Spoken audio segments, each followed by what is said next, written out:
Hey guys, and prepare for the lag fest of your life. This is just kind of for fun, I guess. I wanted to show you how my original Skyblock looks. If I'm not recording, it runs at just about 30 FPS. While I'm recording, it doesn't. So things will be very choppy. Yeah. So I started on the same map as the one that the actual LP is working on, and obviously things have gotten a little bit out of control. Do I have? I do. Is it on? It is on.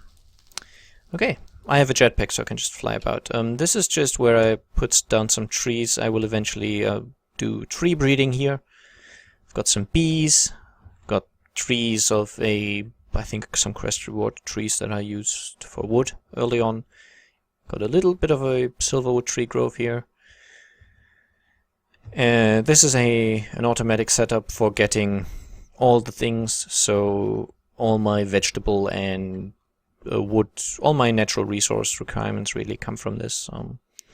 It's all automatically replanted and automatically harvested, and sprinklers to keep it all growing slightly faster. I think right now I'm growing rubber trees, normal trees, lettuce, soybeans. These should be raspberries. What are these? Tomatoes, wheat, spice leaves, and soybeans again, because I need lots of soybeans because, well, before I built something else, it was the easiest way of doing food recipes that require meat, because you can always use tofu as a replacement.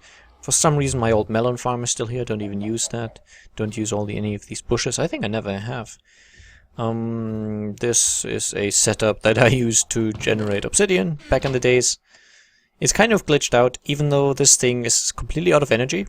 Nothing is supplying this lava generator with energy anymore. This magma, this thing here, the lava fabricator.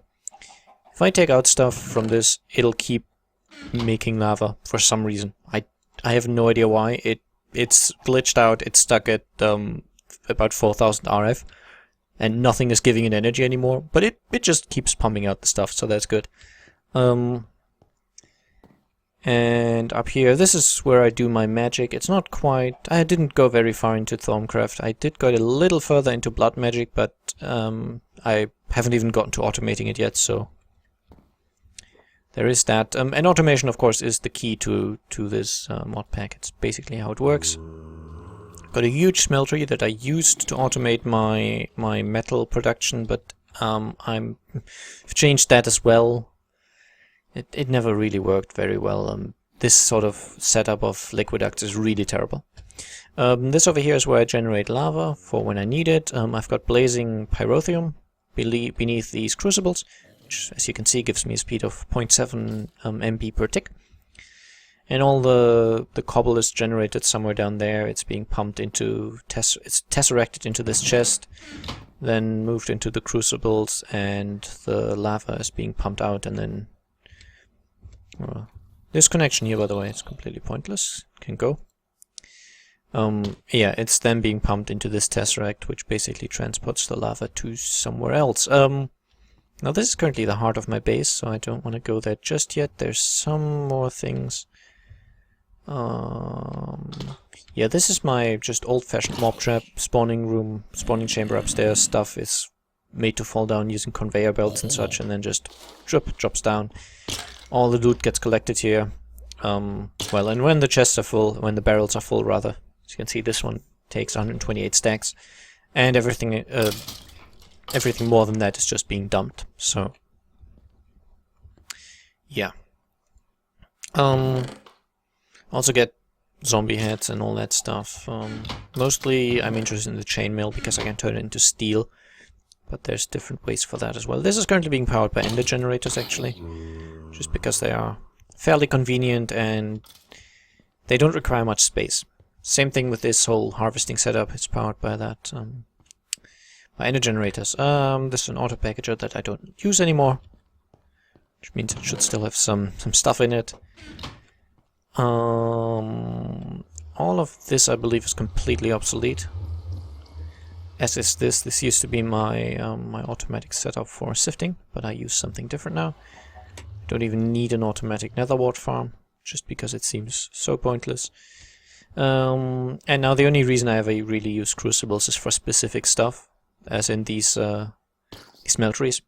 So that's why I only have this small one set up here. It's completely manual, there's not much automation at all. And that's just because I don't need the automation at this stage. Only whenever I occasionally need to make an alloy. Now most of my stuff is actually being done here. 2 igneous extruders, these are essentially cobblestone generators in a block. And they make cobblestone, which is being pumped into these pulverizers. This one turns the cobble into gravel, and all the gravel gets pumped into that system. And as a byproduct I also get sand occasionally, which just gets pumped over here. Because this system takes cobble as well, turns it into gravel, but then the gravel is turned into sand, so all that stuff is then being pumped into the next setup, and this setup goes even further and turns the sand finally into dust, and that's put in here. These autonomous activators then, they basically do the sifting, the sieving for me. All this stuff is being sieved and used in these vacuum hoppers, suck it up, put it into this chest, the chest put it into my AE system. And all the rest of this is just automation for that. For example, all the crushed and broken and pulverized ore that I get, it's automatically packaged using these packagers and then reinserted into my system. This is a really bad setup, by the way, so it's just sort of it's kind of temporary, but it's been there for a while. And all this is a terrible mess of wires and all that, but it works. It automatically gives me some sugarcane and mushrooms and soul sand, and we'll see all those things later. It's just kind of showing you in a way what we might end up having at some point. Power generation is handled by 3 generators, each of them putting out about, well, just say 11.6k RF per tick. So quite a lot. Over here is my experimental bee setup. Just, I don't know, normal bee things, I guess.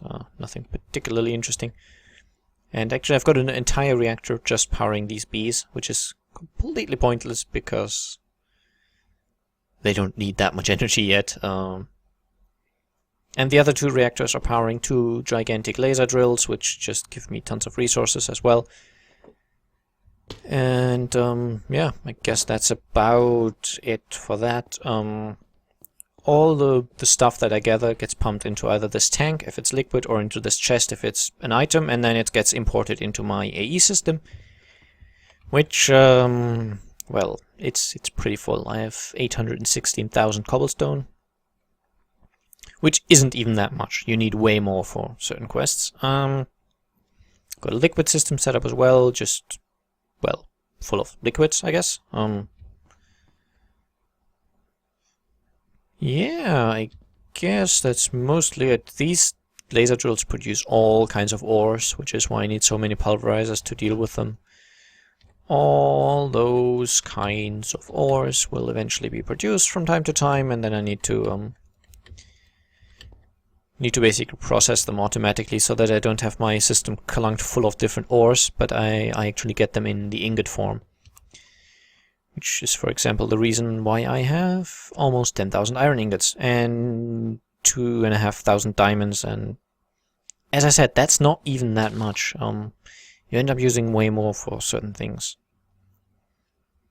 And then all this is also set up with an auto-crafting system, so most of the time if I want something I type it in and I tell the system to make me a stack of it, and I come back a while later and I have a stack of it. I think that's really mostly it. I mean, I could go into far more detail. I've got a mob system over there as well set up, so it automatically spawns whichever mob I want. Keeping my system fairly well stocked on important items. But yeah, I guess that was just a short video showing you how far that you can take Skyblock. So I guess stay tuned. Bye bye.